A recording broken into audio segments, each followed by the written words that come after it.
Welcome back to the world of mathematics. Maths की इस दुनिया में आप सभी का हार्दिक स्वागत है।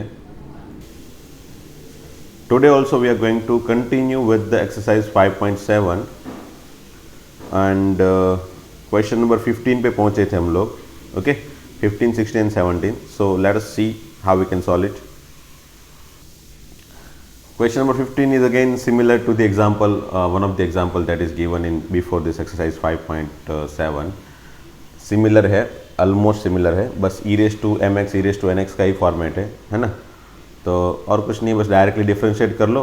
e रेज टू 7x का differentiation e raise to 7x into 7 and यहाँ पे plus 600 into E raise to minus 7x का differentiation e raise to minus 7x into X का कोफिशिएंट दैट इज -7। ठीक है, मतलब x का कोफिशिएंट ही नहीं लेना है, -7x का डिफरेंशिएशन होता है -7 का डिफरेंशिएशन -7। ठीक है, अब 7 कॉमन निकालना, और कुछ कॉमन मत निकालना भाई। 500 एंड 600 के बीच में भी 100 कॉमन निकल रहा है, बट उसको कॉमन मत निकालना है ना। 7 कॉमन निकालने के बाद जो भी फॉर्मेट बचेगा ना वो इसके जैसा ऑलमोस्ट दिखेगा, है ना। तो इसके जैसा दिखे ना वैसा ही फॉर्मेट रखना लास्ट तक, बराबर। सिर्फ 7 एक्स्ट्रा अकेला बना है तो उसको ही बाहर निकाल लो, कॉमन निकाल लो, एंड बाकी जो बचा है उसमें नेगेटिव यहाँ पे है तो मिडल, मतलब ये सेकंड पार्ट जो नेगेटिव बना है उसको मैं नेगेटिव लिख लो। ठीक है, अगेन डिफरेंशिएट करने पे डिस्कवर बाय dx पर अगेन डिफरेंशिएट करने पे वापस 7 एक्स्ट्रा मल्टीप्लाई में होगा, यहाँ पे -7 होगा, तो ये माइनस माइनस प्लस 7। तो फाइनली ये जो फॉर्मेट बना वो 500 ई रेज टू 7, हाँ ये दोनों 7 अगेन वापस कॉमन निकाल लेना है, ताकि ये 7 था और बाकी का अंदर का एक दूसरा 7 बाहर आया तो बन गया 49। Finally we reach with this 500 e raise to 7x plus ये minus minus plus 600 e raise to -7x। So this become totally y, है ना, ये y बन गया। So finally this is 49y, that's all. यही आपका आंसर है ना। क्वेश्चन 16 में, वैसे क्वेश्चन 16 तो एक दो और तरीके से कर सकते हैं, डायरेक्ट डिफरेंशिएशन भी कर सकते हो, बिकॉज हमको प्रूव करना है यहाँ पे second derivation equal to first derivation का स्क्वायर। तो ऐसा कुछ है नहीं हार्ड एंड फास्ट रूल कैसे करना है। फर्स्ट डेरिवेशन फाइंड कर लो, फिर सेकंड डेरिवेशन फाइंड कर लो, एंड फर्स्ट डेरिवेशन का स्क्वायर जो है वो सेकंड डेरिवेशन के इक्वल है कि नहीं, बस वो चेक करो। That is what we need to see, है ना। तो अगर डायरेक्टली भी डिफरेंशिएट करते हो तो भी चल जाएगा, या फिर x वाले अलग y वाले अलग करके डिफरेंशिएट करोगे तो भी चलेगा, है ना। तो मैंने क्या किया, ई रेज टू वाई अकेला कर दिया और 1/x+1 अकेला कर दिया। अब e raise to y into इसका differentiation e raise to y का e raise to y as it is into फिर y का divide by dx equal to 1/समथिंग का -1/समथिंग स्क्वायर, है ना। 1/समथिंग का -1/समथिंग स्क्वायर इंटू फिर वो समथिंग का डिफरेंशिएशन होता है, बट यहाँ पे डिफरेंशिएशन 1 हो जाएगा समथिंग का, है ना। x+1 का 1 होता है इसलिए। ओके, फिर ये divide by dx, E raise to Y की वैल्यू जो है वो ये वाली है, इसको रख लो यहाँ पे। E raise to y equal to 1/x+1, you just need to replace it.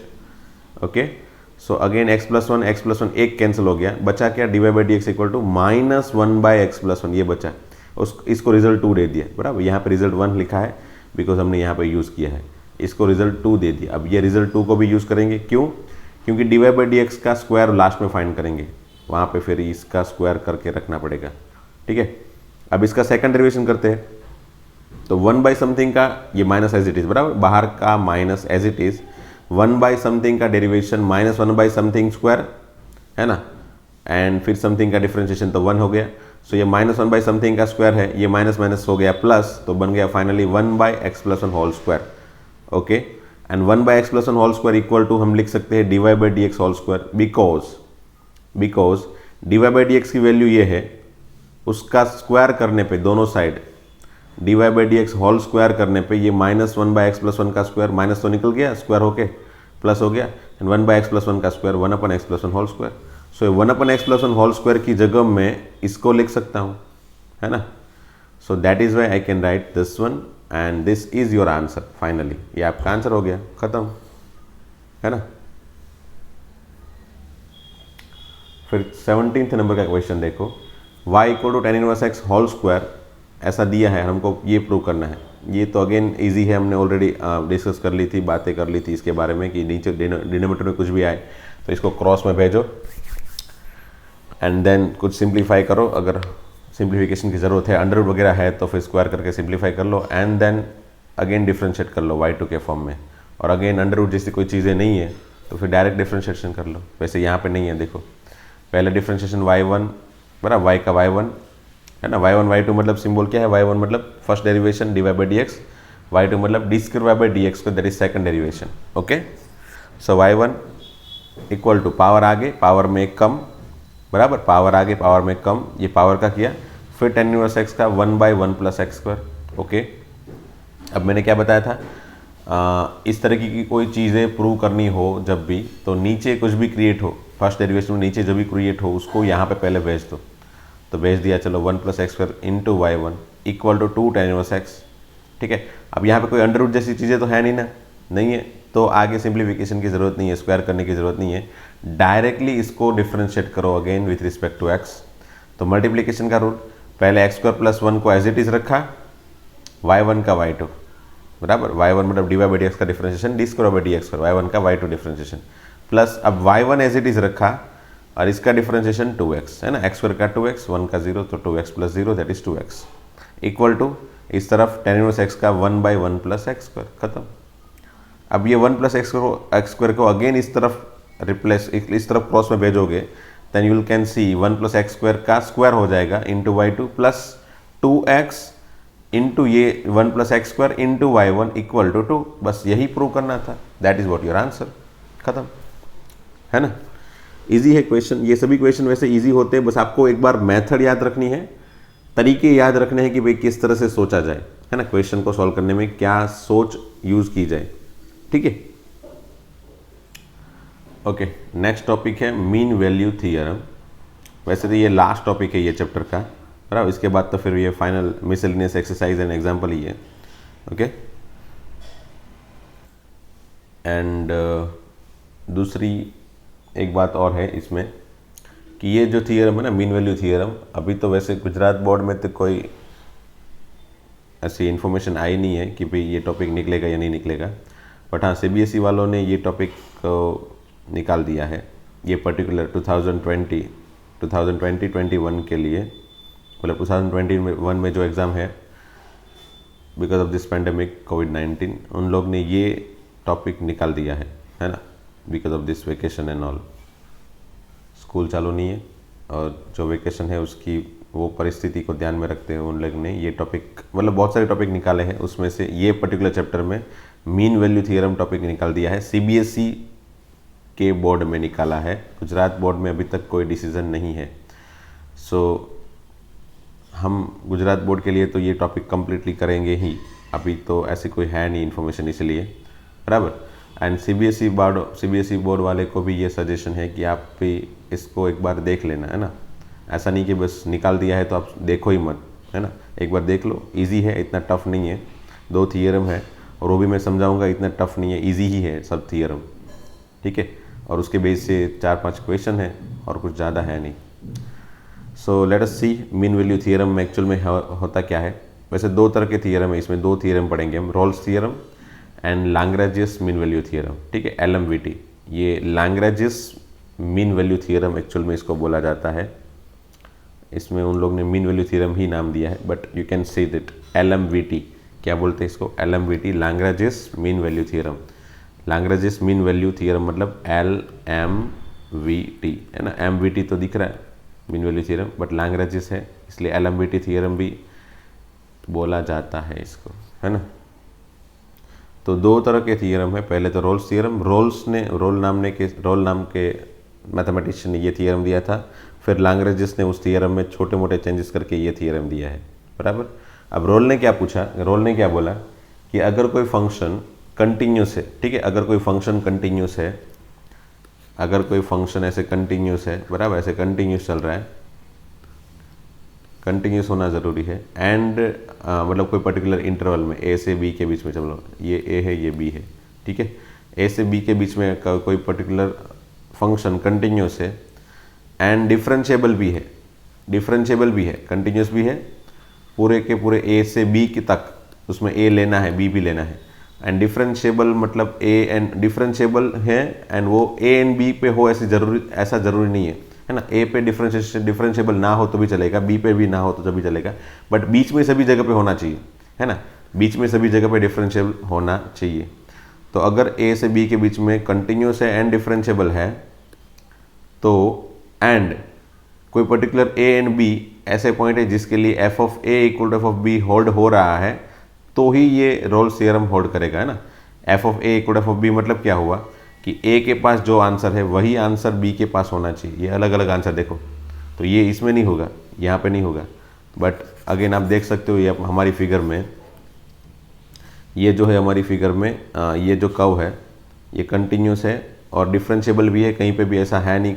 Differentiable मतलब कहीं पे भी कॉर्नर नहीं है या फिर कहीं पे भी स्लोप टेंजेंट का जो स्लोप है वो वर्टिकल लाइन नहीं है या फिर नॉन का डिसकंटिन्यूस नहीं है ना। तीन तरीके हैं, एक दूसरा ये, है ना। तीन तरीके की वजह से ही वो डिफ्रेंशिएशन निकल जाता है। एक ये बराबर कॉर्नर की वजह से, एक ये टेंजेंट की वजह से और ये डिसकंटिन्यूटी की वजह से, है ना। ये तीनों में से कोई भी केस है नहीं यहाँ पे, बराबर। यहाँ पे ये तीनों में से कोई भी केस नहीं है। इट मीन्स व्हाट कि ये डिफरेंशिएबल भी दिख रहा है ये कर्व, बराबर। तो अगर ऐसा है एंड ए एंड बी ऐसे पॉइंट है such that a and b ऐसे पॉइंट है such that for which a and b दोनों के आंसर सिमिलर है, f of a equal to F of b, है ना। F of a equal to F of b, तो अगर ये तीनों कंडीशन होल्ड हो रही है तो, है ना, ये तीनों कंडीशन अगर कंटिन्यूस है बराबर, फिर डिफरेंशिएबल है and f of a equal to A b ऐसे पॉइंट है जिसकी वजह से f of a and f of b दोनों इक्वल हो, तो ही, है ना, तो ही ये तीन कंडीशन इक्वल, अगर ये तीन कंडीशन पॉसिबल है देन ऐसा हमको C at least one C we can get, कम से कम एक, है ना, कम से कम एक सी ऐसा मिलेगा। कम से कम एक मतलब एक से ज़्यादा भी सी मिल सकते हैं, जैसे यहाँ पे सी मिला है बट यहाँ पे C1 C2 दो मिले हैं, है ना। तो कम से कम एक सी ऐसा मिलेगा इसके बीच में, किसके बीच में, इसके बीच में, ठीक है, बिलोंग्स टू ए बी, ए से बी के बीच में कम से कम एक सी ऐसा मिलेगा for which F dash C equal to zero, है ना। F dash C equal to zero मतलब क्या हुआ कि सी के पास ऐसा सी एक हमको मिलेगा जिसके पास डिफरेंशिएशन जीरो हो। जैसे यहाँ पे सी ऐसा मिला, ये वाला है पॉइंट, जिस पॉइंट के लिए डिफरेंशिएशन देखो आप, ये जो है ना वो टेंजेंट है और वो अगर हॉरिजेंटल लाइन है तो उसका डिफरेंशिएशन जीरो होगा, है ना। हॉरिजेंटल लाइन है मतलब इसका टेन थीटा क्या होगा, हॉरिजेंटल लाइन है तो theta equal to zero, hence differentiation f dash x equal to tan theta and tan zero is zero. So horizontal line कभी भी हो, टेंजेंट बने तो उसका डिफरेंशिएशन ऑलवेज जीरो होता है ना। तो ये तो पहली फिगर थी जिसके लिए हमने डिस्कस किया कि भाई ये एक्चुअल में क्या कहना चाहते हैं, बराबर।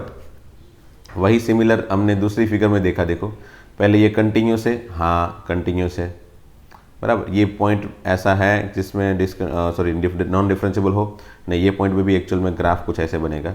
So it is non differentiable, ऐसी कुछ चीज़ें हैं नहीं। तो ये अगेन कंटिन्यूस भी है एंड डिफरेंशिएबल भी है। क्या है, कंटिन्यूस है, हाँ है, डिफरेंशिएबल है, हाँ है। ये ग्राफ डिफरेंशिएबल भी है, कहीं पे भी डिसकंटिन्यूटी या फिर कॉर्नर या फिर वर्टिकल टेंजेंट नहीं बन रहा है, बराबर। एंड ए एंड पॉइंट ऐसे है जिस पॉइंट के पास आंसर क्या है, तो ए के पास भी आंसर जीरो एंड बी के पास भी answer zero. So f of a equal to F of b है, हाँ है। सो अगर ये तीनों तीन कंडीशन है तो हम क्या बोल सकते भाई, कम से कम एक C, at least one C, then there exist some C, some C मतलब एटलीस्ट वन सी, है ना, कम से कम एक सी मिलना चाहिए belongs to A B such that F dash C equal to zero. जैसे यहाँ पे दो सी मिले, C1 एंड C2 देखो, जिसके लिए यहाँ पे एक डिफरेंशिएशन जीरो हो, यहाँ पे डिफरेंशिएशन जीरो है ना। एक आध कर्व और लेते हैं, चलो मैं दूसरा एक कर्व लेता हूँ। समझ लो कुछ ऐसा कर्व है,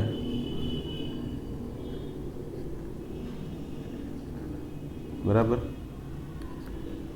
और ऐसा सोचो कि ये पर्टिकुलर पॉइंट जो है वो ए एंड बी है, बराबर। ये ए है और यहाँ पे ये बी है, ठीक है। तो ए एंड बी दोनों पॉइंट के पास आंसर तो क्या है, सिमिलर है, आप देख सकते हो, है ना। तो ये कर्व जो है वो कंटिन्यूस भी है, बराबर, दिख रहा है, कंटिन्यूस है एंड डिफरेंशिएबल है and f of a equal to F of b है, बराबर। ये तीनों कंडीशन है, कंटिन्यूस भी है, डिफरेंशिएबल भी है इसके बीच में, ए से बी के बीच में, and f of a equal to F of b, ये तीनों कंडीशन होल्ड हो रही है।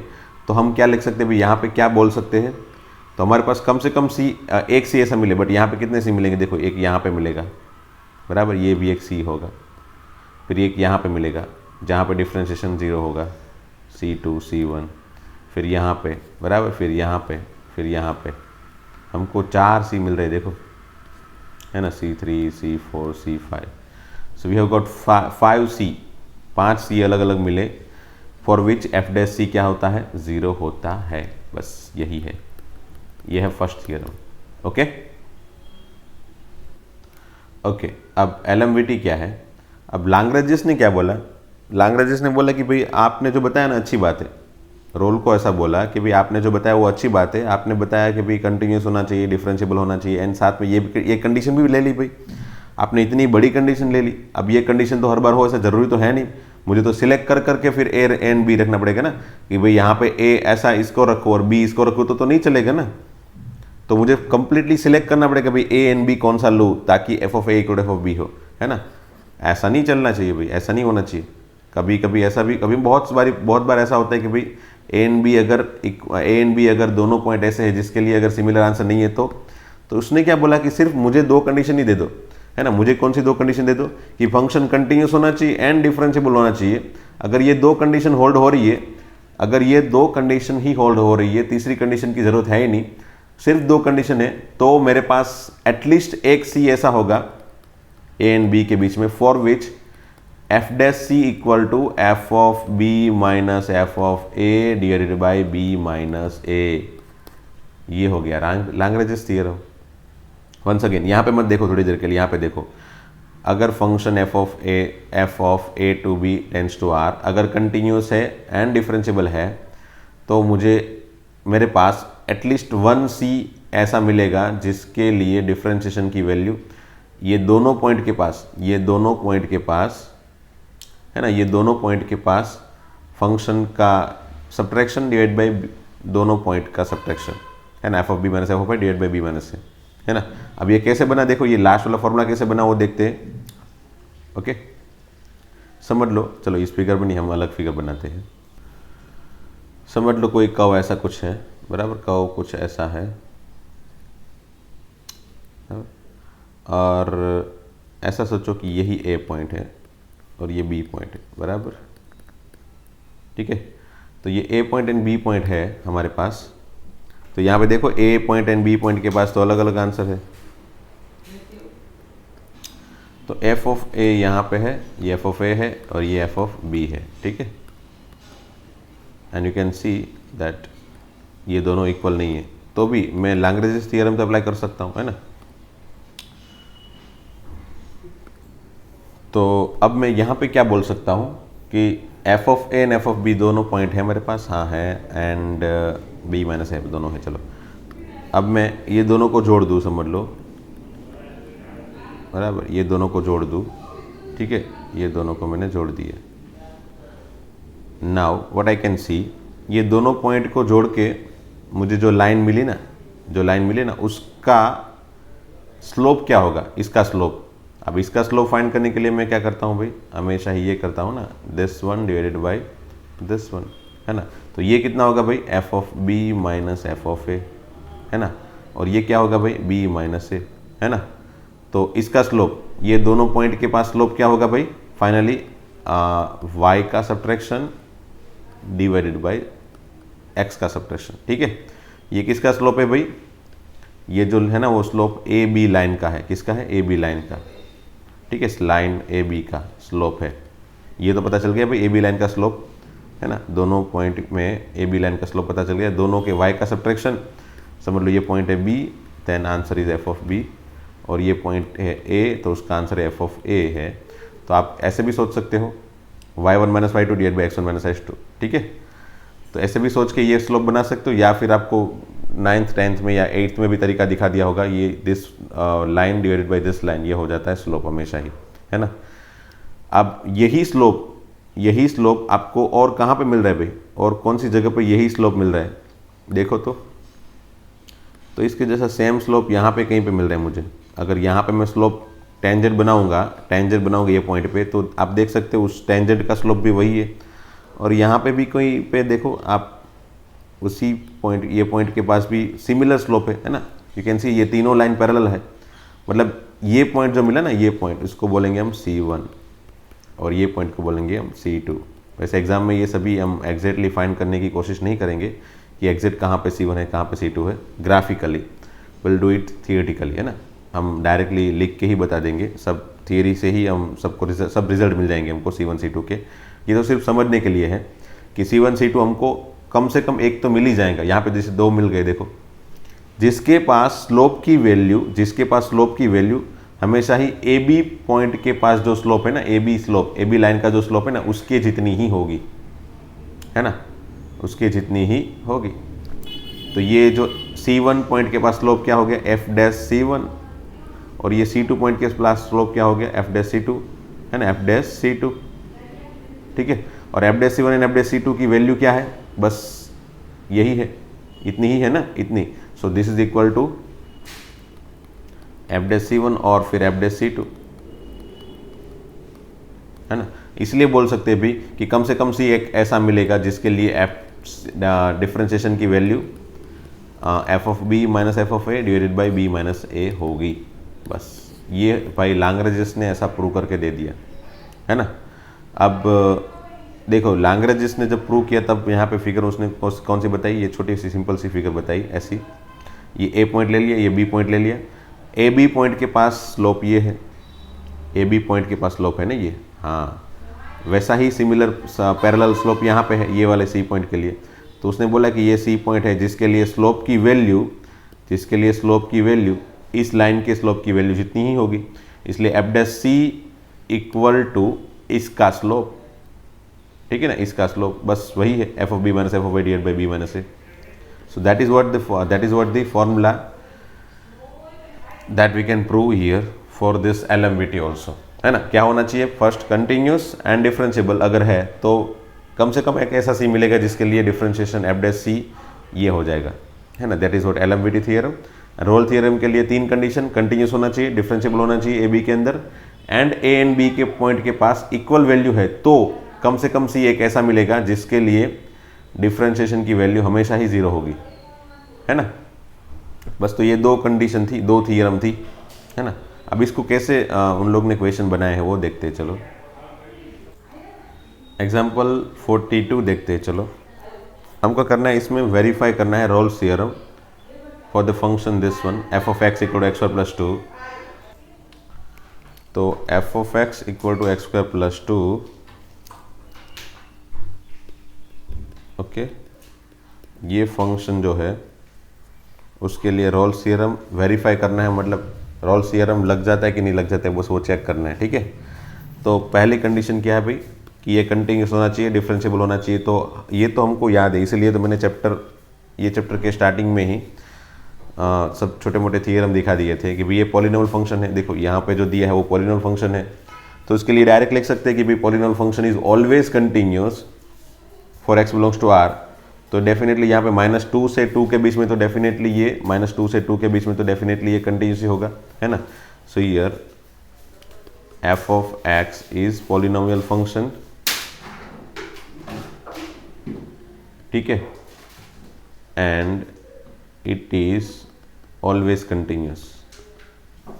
ऑलवेज कंटिन्यूस मतलब क्या हुआ कि वो x बिलोंग्स टू R के लिए कंटिन्यूस है। सो f(x) = x² + 2 is continuous in x belongs to A to B, मतलब -2 से 2, ठीक है। एंड ऑल्सो ये सब लिख देना है भाई आपको एग्जाम में भी, है। Also f(x) = x² + 2 is differentiable, ये डिफरेंशिएबल भी है, हाँ भाई, डिफरेंशिएबल भी है। x² + 2 is always differentiable in x belongs to -2 से लेके 2। यहाँ पे ओपन ब्रैकेट लिख दोगे, लिखना है, क्योंकि एग्जाम में बुक के अंदर भी उन लोग ने क्या बताया कि सिर्फ इसके अंदर होना जरूरी है, तो बस उसके अंदर ही दिखा दो, है ना। वैसे तो ये again x belongs to R के लिए डिफरेंशिएबल है, तो -2 और 2 पॉइंट के पास भी डिफरेंशिएबल भी है, बट हमको सिर्फ -2 से 2 तक की ही रिक्वायरमेंट है, और वो उसमें भी -2 और 2 पे ओपन इंटरवल की रिक्वायरमेंट, तो बस उतना ही करो जितना हमको चाहिए, ओके। एंड तीसरी कंडीशन रॉल्स थ्योरम के लिए क्या है भाई, F of a equal f of b. तो -2 एंड 2 के पॉइंट के पास वैल्यू फाइंड कर लेते हैं। So f of -2 equal to क्या होगा भाई, F of -2 equal to again -2 का स्क्वायर प्लस 2 है ना, x स्क्वायर प्लस 2 है, तो 4 + 2 that is 6। And f of 2 की वैल्यू क्या होगी भाई, 2 का square plus 2 that is again 4 + 2 that is 6। So here what we can see, here f of -2 equal to f of 2।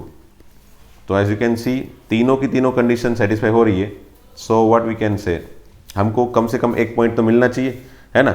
अब वेरिफिकेशन मतलब क्या हुआ कि कम से कम एक पॉइंट हमको मिलना चाहिए -2 से 2 के बीच में। अगर मिल रहा है तो वेरीफाई हो रहा है, नहीं मिल रहा है तो वेरीफाई नहीं हो रहा है ना। तो let us find this C point, है ना। So F dash C equal to 0 करके हम चालू करेंगे, बराबर। एफ डैश सी मतलब क्या हुआ, फॉर विच हमको एफ डैश एक्स फाइंड करना पड़ेगा ना। एफ डैश एक्स क्या होगा, here f dash x equal to 2x, ठीक है, क्योंकि f of x equal to x square plus 2 है तो उसका डिफ्रेंशिएशन क्या होगा 2x। सो एफ डैश सी भी क्या होगा 2c, एफ डैश सी क्या होगा, so F dash C equal to 2c, तो यहाँ पर रख दो 2c equal to 0, hence c equal to 0. So what we can see here, c equal to 0 which is belongs to -2 से लेके, सॉरी ओपन ब्रैकेट -2 से लेके 2, for which f dash c, क्योंकि f dash c equal to 0 से चालू किया था ना, तो बस here c equal to 0 that is belongs to -2 से 2, for which f dash c equal to 0, hence Rolle's theorem verified. इसलिए Rolle's theorem completely, Rolle's theorem verified, ठीक है, ओके। चलो अब ये एक क्वेश्चन मीन वैल्यू थ्योरम का देख लेते हैं, ठीक है। मीन वैल्यू थ्योरम में क्या दिया है, वही LMVT बराबर f of x equal to x square, again वही सम। तो f of x equal to x square दिया है, इंटरवल है 2 to 4 and mean value theorem हमको वेरीफाई करना है। तो मीन वैल्यू थ्योरम के लिए कौन सी दो कंडीशन चाहिए, तो सिर्फ कंटिन्यूस एंड डिफरेंशिएबल, है ना। तो लिख सकते हैं ना भाई, here again F of x is polynomial function, so f of x a polynomial function, so it is continuous and differentiable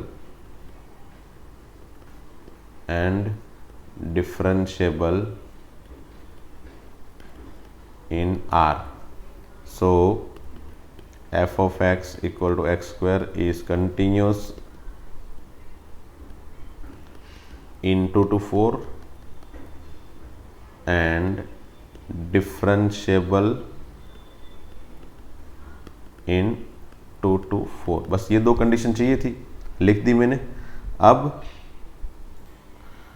कम से कम एक सी, बस ये दो कंडीशन ही चाहिए ना, अब कम से कम एक सी चाहिए जो for which this F dash C equal to, पहले एफ डैश सी है ना, एफ डैश सी मतलब एफ डैश एक्स फाइंड कर लेते हैं।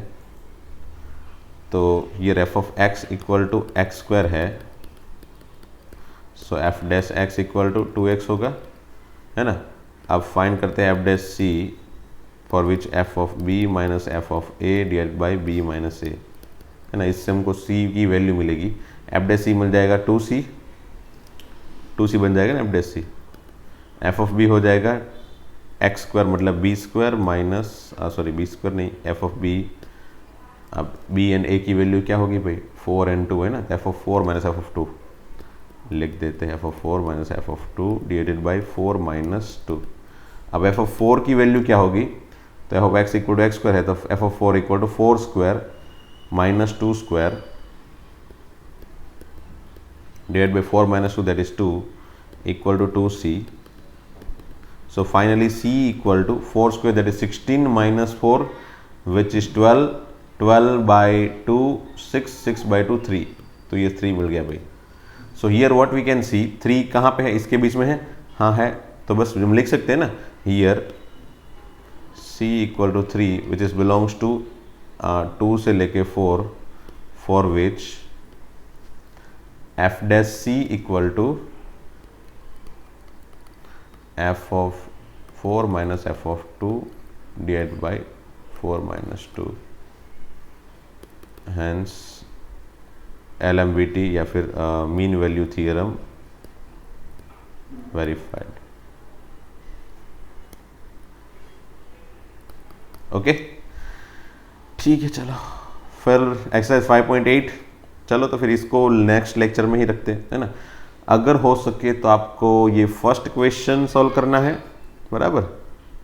फिर सेकंड तो नहीं होगा, उसको मत ट्राई करना, ऐसा है तो फिर